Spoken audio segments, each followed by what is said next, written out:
আসসালামু আলাইকুম প্রিয় দর্শক, অন্য মঞ্চের আলাপচারিতায় আপনাদের সকলকে আমন্ত্রণ জানাচ্ছি।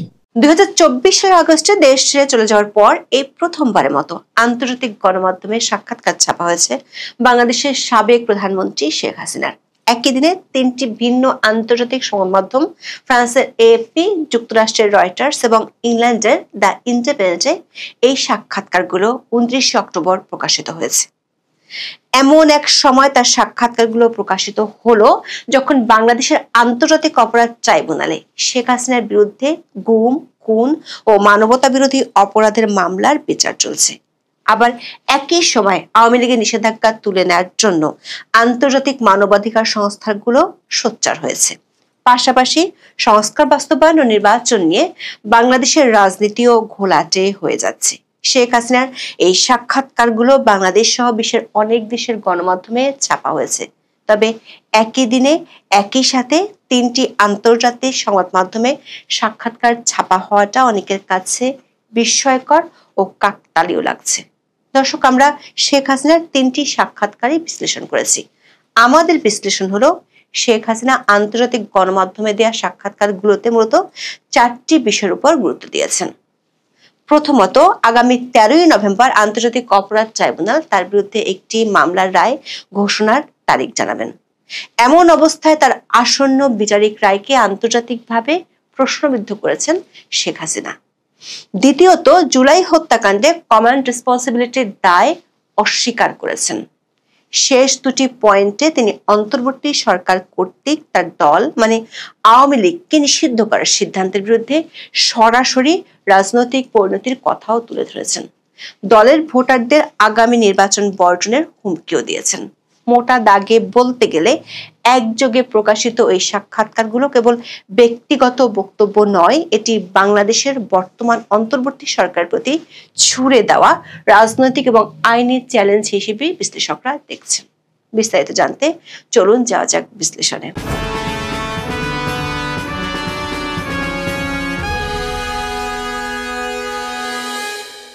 বিবিসি বাংলার খবরে বলা হয়েছে বাংলাদেশের সাবেক প্রধানমন্ত্রী শেখ হাসিনা অসুস্থ, এমনকি মারা গেছেন। এ ধরনের কিছু তথ্য সামাজিক মাধ্যমে ছড়িয়ে পড়ে মঙ্গলবার রাত থেকে। অনেককে ফটোকার্ড শেয়ার করতে দেখা যায়। তবে আওয়ামী লীগের পক্ষ থেকে এই জাতীয় তথ্য অসত্য ও পরিকল্পিত গুজব বলে বর্ণনা করা হয়েছে। বরং যখন এসব গুজব ছড়িয়েছে তখন শেখ হাসিনা দলীয় নেতাকর্মীদের উদ্দেশ্যে বক্তব্য দিয়েছেন বলে নেতারা দাবি করেছেন। তার কয়েক ঘন্টার মধ্যে তিনটি আন্তর্জাতিক সংবাদ মাধ্যমে একযোগে প্রকাশিত হলো শেখ হাসিনার সাক্ষাৎকার। ব্রিটিশ দৈনিক দ্য ইন্ডিপেন্ডেন্টে প্রকাশিত সাক্ষাৎকারটির শিরোনাম হলো defiant ousted Bangladesh leader Hasina refuses to apologize for protester deaths. সংবাদ সংস্থা রয়টার্স শিরোনাম করেছে Bangladesh Sheikh Hasina warns of mass voter boycott as her party barred from election. আর ফ্রান্সের সংবাদ সংস্থা এএফপি শিরোনাম হলো fugitive ex PM says Bangladesh vote risk depending divide. দর্শক, শেখ হাসিনার বিরুদ্ধে বাংলাদেশের আন্তর্জাতিক অপরাধ ট্রাইব্যুনালে মানবতা বিরোধী ও গুম খুনের মামলার বিচার চলছে। এর মধ্যে আদালত একটি মামলার রায় ঘোষণার তারিখ জানাবেন আগামী 13ই নভেম্বর। তিনটি সংবাদ মাধ্যমে আন্তর্জাতিক অপরাধ ট্রাইব্যুনালের বিচার এবং অভিযোগ অস্বীকার করেছেন শেখ হাসিনা। এই প্রসঙ্গে তিনি তিনটি ভিন্ন ভিন্ন প্ল্যাটফর্মকে মূলত একই ধরনের কথা বলেছেন। এএপি রিপোর্টের ফোকাস ছিল আইনি প্রক্রিয়ার বৈধতা চ্যালেঞ্জ করা। শেখ হাসিনা এএপি কে দেওয়া সাক্ষাৎকারে তার বিরুদ্ধে চলমান মানবতা বিরোধী অপরাধের বিচারের নিন্দা জানিয়েছেন। রিপোর্টটিতে বলা হয়েছে শেখ হাসিনা এটিকে একটি বিচারিক প্রহসন বা জুরিসপ্রুডেন্সিয়াল জোক হিসেবে অভিহিত করেছেন। রয়টার্সকে বলেছেন রাজনৈতিক উদ্দেশ্য পরিণত প্রহসন বা পলিটিক্যালি মোটিভেটেড ক্যারেজ। এএপি বলছে শেখ হাসিনার অভিযোগ হলো এই বিচার করছে তার রাজনৈতিক প্রতিপক্ষরা এবং একটি অনির্বাচিত সরকার। তিনি দাবি করেছেন এই ট্রাইব্যুনাল থেকে তার বিরুদ্ধে দোষী সাব্যস্ত হওয়ার রায় পূর্ব নির্ধারিত বা প্রি অর্ডিয়েন্ট। রয়টার্স যাকে বলছে ফরগন কনক্লুশন বা আগে থেকে দোষীর বিরুদ্ধে রায় নির্ধারিত। অন্যদিকে দ্য ইন্ডিপেন্ডেন্ট পত্রিকায় শেখ হাসিনার উদ্ধৃতি দিয়ে সেম ট্রায়াল শব্দটি ব্যবহার করেছে। শেখ হাসিনা দাবি করেছেন তিনি আত্মপক্ষ সমর্থনের সুযোগ পাননি। এএফপির কাছে বলেছেন তিনি কেবল একটি নিরপেক্ষ প্রক্রিয়া যেমন আন্তর্জাতিক ফৌজদারি আদালতের বা আইসিসি বিচারকে স্বীকৃতি দিবেন। দর্শক, আইসিসি সাধারণত তখনই কাজ করে যখন দেশীয় বিচার ব্যবস্থা অপারগ বা অনিচ্ছুক হয়। জাতিসংঘের প্রতিবেদনও জুলাই হত্যাকাণ্ডের জন্য আইসিসিতে মামলা দায়েরের সুপারিশ করা হয়েছিল। বিশ্লেষকরা মনে করছেন শেখ হাসিনা আইসিসির মতো নিরপেক্ষ বিচার দাবি করে হয়তো আন্তর্জাতিক সম্প্রদায়কে এই বার্তা দিচ্ছেন যে বাংলাদেশে তিনি সুষ্ঠু বিচার নাও পেতে পারেন। আবার তার এমন মন্তব্য প্রত্যর্পণের প্রক্রিয়াকে জটিল করে তুলতে পারে। বাংলাদেশ সরকার যদিও ভারতকে প্রত্যর্পণের আনুষ্ঠানিক অনুরোধ করেছে, কিন্তু আন্তর্জাতিকভাবে প্রশ্নবিদ্ধ রায়ের ভিত্তিতে একজন ক্ষমতাচ্যুত প্রধানমন্ত্রীকে প্রত্যর্পণ করা নয়াদিল্লির জন্য একটি জটিল কূটনৈতিক সিদ্ধান্ত হতে পারে। যদি ভারতের কাছে মনে হয় শেখ হাসিনার বিচার চলছে রাজনৈতিক প্রতিহিংসা হিসেবে, তাহলে তাকে আশ্রয় দেওয়ার সিদ্ধান্তটি বহাল থাকতে পারে। দর্শক, শেখ হাসিনার বিরুদ্ধে এই যে অভিযোগ, তার সিংহভাগ হলো গত বছর জুলাই আন্দোলনকারীদের উপর ভয়াবহ দমনপীড়ন। জাতিসংঘের প্রতিবেদনে প্রায় 1400 জনের মৃত্যুর অভিযোগে তার ব্যক্তিগত দায়বদ্ধতা নিয়ে প্রশ্ন উঠেছে। তবে তিনি সরাসরি মারাত্মক শক্তি প্রয়োগে ব্যক্তিগতভাবে জড়িত থাকার অভিযোগ অস্বীকার করেছেন। দ্য ইন্ডিপেন্ডেন্ট বলছে তিনি এসব ঘটনার জন্য ক্ষমা চাইতে অস্বীকার করেন। তবে ইন্ডিপেন্ডেন্ট ও রয়টার্সকে ভয়াবহ দিনগুলোতে হারিয়ে যাওয়ার সমস্ত জীবনের জন্য শোকাহত বলে মন্তব্য করেছেন। তিনি আন্দোলনকারীদের উপর গুলি চালানোর নির্দেশ দেওয়ার অভিযোগ প্রত্যাখ্যান করেছেন। তার দাবি, এই বিপুল সংখ্যক হতাহতের কারণ মাঠ পর্যায়ে নিরাপত্তা বাহিনীর মধ্যে শৃঙ্খলার অভাব। এএফপির কাছে তিনি স্বীকার করেছেন কমান্ড 10 এর মধ্যে অবশ্যই কিছু ভুল হয়েছিল।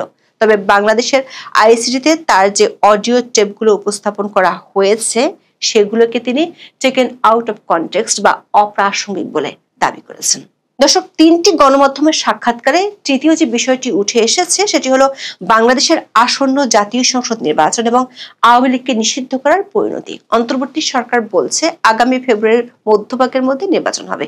তবে গত 10ই মে থেকে দল হিসেবে আওয়ামী লীগের কার্যক্রম নিষিদ্ধ করে রেখেছে অন্তর্বর্তী সরকার। নির্বাচন কমিশন দলটির নিবন্ধন স্থগিত করে রেখেছে। রয়টার্স এবং এএফপি রিপোর্টের ফোকাস ছিল আওয়ামী লীগের নিষেধাজ্ঞা এবং আগামী নির্বাচনে দলটির অংশগ্রহণ নিয়ে। এ প্রসঙ্গে শেখ হাসিনা দ্য ইন্ডিপেন্ডেন্ট পত্রিকাকে বলেছেন, কেবল মুক্ত, সুষ্ঠু ও অন্তর্ভুক্তিমূলক নির্বাচনই দেশকে নিরাময় করতে পারে। তিনি অভিযোগ করেন তার দলকে অনির্বাচিত অন্তর্বর্তী সরকার অন্যায়ভাবে নির্বাচন থেকে বঞ্চিত করছে। এএফপিকে দেওয়া সাক্ষাৎকারে তিনি সতর্ক করে বলেছেন, আওয়ামী লীগ ছাড়া নির্বাচন হলে তা দেশে বিভাজনের বীজ বপন করবে। তিনি বলেন, আওয়ামী লীগ সহ সকল প্রধান দলের সরাসরি অংশগ্রহণ ছাড়া নির্বাচন বিশ্বাসযোগ্য হতে পারে না। রয়টার্স বলছে, শেখ হাসিনা সতর্ক করে বলেছেন আওয়ামী লীগের লক্ষ লক্ষ সমর্থক পরের বছরের জাতীয় নির্বাচন বয়কট করবে। তিনি বলেন, যদি একটি রাজনৈতিক ব্যবস্থা কার্যকর করতে চান তবে আপনি লক্ষ লক্ষ মানুষকে ভোটাধিকার থেকে বঞ্চিত করতে পারবেন না। তবে এএফপি সাক্ষাৎকারটিতে এমন হুমকি সম্পর্কে কিছু পাওয়া যায়নি। রয়টার্স ও এএফপিতে আওয়ামী লীগের ফিরে আসার কথাও বলেছেন। এএফপির কাছে তিনি দাবি করেছেন অধ্যাপক ইউনূসকে অবশ্যই আওয়ামী লীগকে পুনর্বহাল করতে হবে যাতে বাংলাদেশিরা তাদের পছন্দসই নেতৃত্ব বেছে নিতে পারে। দর্শক, রয়টার্সকে দেওয়া সাক্ষাৎকারে ব্যাপক ভোটার বয়কটের হুমকি এবং এএফপিতে দেওয়া সাক্ষাৎকারে বিভাজনের বীজ বপনের সতর্কতা, এই মন্তব্যগুলো অন্তর্বর্তী সরকারের জন্য একটি বড় চ্যালেঞ্জ তৈরি করতে পারে সামনের দিনগুলোতে। যদি আওয়ামী লীগ সমর্থকরা সত্যি সত্যি ভোটদান থেকে বিরত থাকে তবে ফেব্রুয়ারি 2026-এর নির্বাচনে ভোটার উপস্থিতি অত্যন্ত কম হতে পারে, যা নির্বাচিত সরকারের বৈধতাকে মারাত্মকভাবে দুর্বল করতে পারে। 3টি সাক্ষাৎকারের সবশেষ পয়েন্টটি হলো ভবিষ্যৎ পরিকল্পনা, উত্তরাধিকার এবং দেশে প্রত্যাবর্তন প্রসঙ্গে। দলের ভবিষ্যৎ নেতৃত্ব সম্পর্কে তিনি 3টি সংবাদ মাধ্যমকে সরাসরি কিছুই বলেনি। রয়টার্স লিখেছে, শেখ হাসিনা বলেছেন আওয়ামী লীগ ভবিষ্যতে সরকারে বা বিরোধী দলে ভূমিকা রাখবে, তবে তিনি বা তার পরিবারকে নেতৃত্ব দিতে হবে এমন কোনো কথা নেই। দলের ভবিষ্যৎ নেতৃত্ব সম্পর্কে তিনি কিছুটা কৌশলী উত্তর দেন। বলেন, একক ব্যক্তি বা পরিবার আমাদের দেশের ভবিষ্যৎ নির্ধারণ করে না। তিনি কবে নাগাদ বাংলাদেশে ফিরতে পারেন এমন তথ্য দ্য ইন্ডিপেন্ডেন্ট ও এএফপিতে পাওয়া যায়নি। তবে রয়টার্সের কাছে বলেছেন, যদি তার দল নির্বাচনে অংশ নিতে না পারে তবে সেই সরকারের অধীনে তিনি দেশে ফিরবেন না।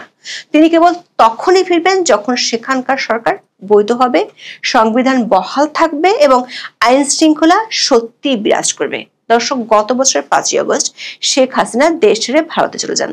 তারপর থেকে তার কোনো সাক্ষাৎকার কোনো গণমাধ্যমে প্রকাশিত হয়নি, যদিও তার অডিও ভাষণ অনলাইনে দলীয় নেতাকর্মীদের উদ্দেশ্যে দিয়ে থাকেন। দর্শক, সম্প্রতি 6টি মানবাধিকার সংগঠন একযোগে আওয়ামী লীগের নিষেধাজ্ঞা তুলে নেওয়ার ব্যাপারে খোলা চিঠি দিয়েছে। আওয়ামী লীগের হয়ে আইনি সংগঠন ডার্টি স্ট্রিট আইসিসিতে অধ্যাপক ইউনূসের সরকারের বিরুদ্ধে অভিযোগ দিয়েছে। আবার সরকারের ঘোষণা অনুযায়ী নির্বাচন আশি করছে। সরকার চাইছে একটি উৎসবমুখ নির্বাচন, কিন্তু তার আগে জুলাই সনদ বাস্তবায়ন পদ্ধতি নিয়ে এক পক্ষ আর এক পক্ষের বিরুদ্ধে প্রতারণার অভিযোগ তুলেছে। দেশের আইন শৃঙ্খলা পরিস্থিতি লক্কর ঝক্কর গাড়ির মতো। এমন পরিস্থিতিতে বিশ্লেষকরা মনে করেন শেখ হাসিনার এই সাক্ষাৎকার কতটা কি বার্তা দেয় সেটি সামনের দিনগুলোতে পরিষ্কার হয়ে যাবে। এরা কেউ রাজনীতিবিদ, কেউ সরকারি কর্মকর্তা, এদের সকলকে আপনারা চেনেন।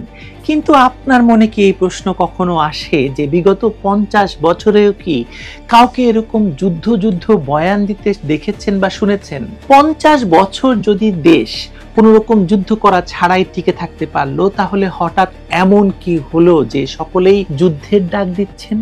কি মনে হয় কেন তারা এই যুদ্ধ খেলাটা খেলতে চাইছে? বাংলাদেশের কি যুদ্ধ করার মতো কোনো ক্ষমতা আছে? আর সবচেয়ে বড় কথা হলো, যুদ্ধটা করবে কার সঙ্গে, কি কারণে যুদ্ধ করবে? চলুন বিস্তারিতভাবে এসবই আজ আলোচনা করে দেখা যাক।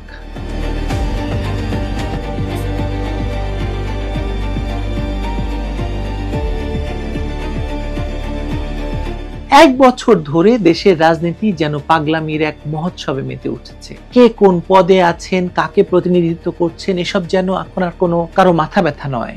মুখ খুললেই আবল তাবল, উস্কানিমূলক কথা, হুমকি ধামকি। মনে হয় যেন দেশের রাজনীতি জলাতঙ্কে আক্রান্ত। 2024 সালে সন্ত্রাসীরা ক্ষমতা দখল করে রাষ্ট্রযন্ত্রকে এমন এক বিকারগ্রস্ত অবস্থায় ফেলে দিয়েছে যেখানে দায়িত্বশীলরা সবচেয়ে দায়িত্বজ্ঞানহীন আচরণ করছেন। এখন সবাই যেন যুদ্ধ লাগানোর পাগলামিতে ব্যস্ত, অথচ পাগলেও বোঝার কথা যে বাংলাদেশের এই অবস্থায় যুদ্ধ তো দূরের কথা, একটা পটকা ফোটানোরও সামর্থ্য নেই। তাহলে কেন এই যুদ্ধের উন্মাদনা? কে বা কারা বাংলাদেশকে এই ফাঁদে ফেলতে চাইছে বলুন তো? এই যে ফটোকার্ড গুলো দেখলেন, যারা কি বলেছেন তাদের কথা শুনলে মনে হয় যে কেউ আর সুস্থ আছে। ডিএমপি কমিশনারের মুখ থেকে বেরোচ্ছে পার্শ্ববর্তী দেশ বাংলাদেশের বিষয়ে হস্তক্ষেপ করলে যুদ্ধ ঘোষণা করা হবে। এমন কথা কি একজন পুলিশ কর্মকর্তা বলতে পারেন? একজন ডিএমপি কমিশনার, তার পদমর্যাদা আপনি ভুলে যান। একজন পুলিশের সামান্য ঊর্ধ্বতন কর্মকর্তা, তিনি বলছেন তিনি যুদ্ধের ডাক দিচ্ছেন। অবশ্যই জানেন এটা তার এখতিয়ারের বাইরে, তারপর বলছেন তিনি। কেন? কারণ এর পেছনে একটা পরিকল্পনা আছে। পুরো স্ক্রিপ্টটা সাজানো। জামায়াত, তৌহিদি জনতা, পুলিশের কিছু মুখপাত্র সবাই একই সুরে ভারত বিরোধী স্লোগান তুলেছে। উদ্দেশ্য একটাই, দেশে অরাজকতা তৈরি করা, ভারতকে প্ররোচিত করা, যুদ্ধের পরিবেশ বানানো। সবচেয়ে অদ্ভুত ব্যাপার কি বলুন তো? এই হুমকি ধামকিগুলো দেওয়া হচ্ছে এমন সময়ে যখন পাকিস্তানের জেনারেল সাহিদ শামসাদ মির্জা ঢাকায় এসে মোহাম্মদ ইউনূস ও জাতীয় নিরাপত্তা উপদেষ্টার সঙ্গে বৈঠক করছেন তার লাঠি হাতে। কূটনৈতিক শিষ্টাচারের বালাই তো নাই। উনি এসে বাংলাদেশের সরকার প্রধানের সঙ্গে দেখা করছেন তার লাঠি হাতে। তার আগেও একদল উচ্চ পদস্থ পাক সেনা কর্মকর্তা বাংলাদেশে এসেছিলেন। 1 মাসের মধ্যে 2 দফা উচ্চ পর্যায়ের সামরিক সফর, এটা কি কাকতালীয়? সেই পাকিস্তানে প্রতিদিন গড়ে 15 থেকে 16টা জঙ্গি হামলা হচ্ছে, সেনা মরছে ডজন। দেশটা নিজের ভেতরেই এক ধরনের গৃহযুদ্ধে জড়িয়ে আছে। সেখানে তারা নিজের দেশের জঙ্গিদের সামলাতে পারছে না, অথচ বাংলাদেশে এসে পরামর্শ দিচ্ছে। প্রশ্ন জাগে তাদের লাভটা কি বলেন তো? এই সময়ে জুলাই সনদ বাস্তবায়নের বিশেষ আদেশের খসড়া নিয়ে গোপনে কাজ চলছে। ঐক্যমত্য কমিশন মনোনীত কমিটি এই খসড়া তৈরি করেছে, যা পাশ হলে সংবিধানের বিকল্প হয়ে দাঁড়াবে। এর মানে একটাই, যে কোনো নির্বাচনের ফলাফলের বাইরে গিয়ে একটি স্থায়ী ইন্টারিম সরকার তৈরি করা। বিএনপি তখন চিৎকার করবে, কিন্তু কোনো লাভ হবে না। মূল খেলা চলছে অন্য জায়গায়। রাজনীতির সমীকরণ বুঝতে রকেট সায়েন্স লাগে না। গাছের পাতা কিন্তু এমনি নড়ে না, কেউ না কেউ নাড়ায়। এখন বাংলাদেশে সেই নাড়ানোর লোকদের দেখা যাচ্ছে স্পষ্টভাবে। আইন বিভাগ, বিচার বিভাগ, সেনাবাহিনী সবখানে কিছু মুখবাজ, ধান্দাবাজ, ষড়যন্ত্রকারী নিজেদের জায়গা পাকাপোক্তভাবে করে ফেলেছে, যাদের কাছে দায়িত্ব মানে ক্ষমতা ধরে রাখা, দেশ নয়। বিবেকবান মানুষ আছে কিন্তু তারা নির্বাক, কারণ ক্ষমতাহীনতার দেশে বিবেক শব্দটা একটা বিলাসিতা। অন্যদিকে বিএনপিও নিজেদের কবর নিজেরাই খুঁড়ছে। গত 14 মাসে তারা যে মার্কিন নিয়ন্ত্রিত দখলদার সরকারের দাবেদারি করছে, তাতে জনগণ থেকে সম্পূর্ণ বিচ্ছিন্ন হয়ে পড়েছে। টেম্পো স্ট্যান্ডের দখল পেয়েছে বটে, কিন্তু বাকি কিছু পায়নি। শেখ হাসিনা সরকারের পতনের পর একটা সময় ছিল যখন বিএনপি জনগণের নেতৃত্বে ফিরে আসতে পারত, কিন্তু তারা সুযোগ হারিয়েছে। কারণ তারা ভরসা রেখেছে জামায়াতে, যে জামায়াত আজও বাংলাদেশের স্বাধীনতাকে মেনে নেয় না। সম্প্রতি বিএনপি মহাসচিব মির্জা ফখরুল ইসলাম এবং অবসরপ্রাপ্ত মেজর জেনারেল ফজলে আকবর সেনাপ্রধানের সঙ্গে বৈঠক করেছেন। তারেক রহমানের নিরাপত্তা এবং নির্বাচনী সরকার নিয়ে নানা দাবি তুলেছেন, কিন্তু সেনাপ্রধান কোনো আশ্বাস দেননি বলে জানা গেছে। অর্থাৎ সামরিক এবং আন্তর্জাতিক সমর্থন দুটোরই ঘাটতি আছে এখন বিএনপির। অন্যদিকে তারা ভারত বিরোধিতাকে রাজনৈতিক মূলধন বানাতে গিয়ে আসলে স্বাধীনতা বিরোধীদের কণ্ঠস্বর হয়ে উঠেছে। জামায়াত এবং বিএনপির নেতারা এখন একে অপরের সুরে কথা বলছেন, একই ধরনের উস্কানিমূলক মন্তব্য, একই ধরনের ভারত বিরোধী অবস্থান, একই উদ্দেশ্য, বাংলাদেশকে অস্থিতিশীল করা। তারা জানে যুদ্ধ শুরু হলে বাংলাদেশের অভ্যন্তরে বিশৃঙ্খলা ছড়িয়ে পড়বে, বিদেশি বাহিনী নামবে, আর সেই বিশৃঙ্খলার ভেতরেই স্থায়ীভাবে দখলদার প্রশাসন বসানো যাবে। এই পুরো খেলায় পাকিস্তান এবং কিছু আন্তর্জাতিক মহল সরাসরি যুক্ত। পাকিস্তান নিজের দেশে অচল হয়ে পড়েছে, তাই এখন নতুন ভরসা খুঁজছে বাংলাদেশের ভেতর। তাদের পরিকল্পনা স্পষ্ট, দক্ষিণ এশিয়ায় নতুন সংঘাত তৈরি করা, ভারতের সঙ্গে বাংলাদেশের সম্পর্ক ভেঙে ফেলা। একবার তা ঘটলে পশ্চিমা সামরিক শক্তির প্রবেশপথ খুলে যাবে, ইউনূসের ইন্টারিম সরকার হয়ে উঠবে স্থায়ী। সবচেয়ে ভয়ঙ্কর বিষয় হলো এই সব কিছু ঘটছে মানুষের চোখের সামনে, কিন্তু কেউ প্রতিবাদ করার সাহস করছে না, কারণ সাধারণ মানুষ ক্লান্ত, বিধ্বস্ত, ভীত তো অবশ্যই। কেউ আর কাউকে বিশ্বাস করে না। রাজনীতি এখন কৌশলের খেলা নয়, এক ধরনের পাগলামি। যার যার সুবিধা সেই অনুযায়ী সত্য বদলে ফেলা হচ্ছে।